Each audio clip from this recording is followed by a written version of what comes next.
आधुनिक संशोधनातून असं देखील आढळलं आहे, की दालचिनीचा ब्लड शुगर लेव्हल कमी करण्यासाठी म्हणून त्याच्यामध्ये काही कार्यकारी तत्व असतात आणि त्यामुळे ब्लड शुगर लेव्हल नियंत्रणामध्ये राहते. म्हणून दालचिनीचा काढा म्हणजे सिनॅमोमम टी हा खूप फेमस आहे.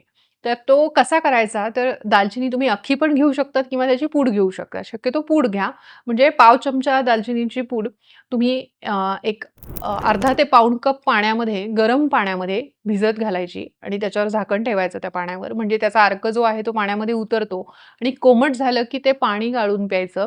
असा जर काढा तुम्ही अ, सकाळ-संध्याकाळ घेतला किंवा एक वेळेस जरी घेतला तरीसुद्धा विशेषतः ज्यांना शुगरचा त्रास आहे किंवा शुगर लेव्हल कंट्रोलमध्ये राहावी असं वाटतं, त्यांच्यासाठी हा उत्कृष्ट उपाय आहे.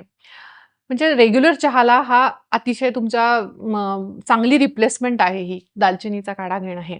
परंतु दालचिनीचा काढा घेताना 15 दिवसाच्या वर घेऊ नये. 15 दिवस सलग घेतल्यानंतर 8 दिवसाचा गॅप देणं गरजेचं आहे.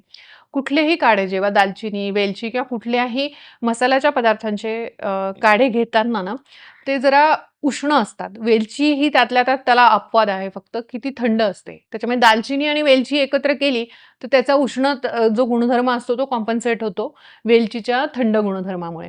त्याच्यामुळे तुम्ही तसं एकत्र करून सुद्धा दालचिनी आणि वेलची ह्याचा काढा घेऊ शकतात. तर अशा प्रकारे दालचिनी आणि तमालपत्र ह्या दोन्ही औषधांचा उपयोग म्हणजे या दोन्हीही पदार्थांचा, मसाल्याच्या पदार्थांचा उपयोग हा आयुर्वेदिक औषधांमध्ये वेगवेगळ्या केलेला आहे.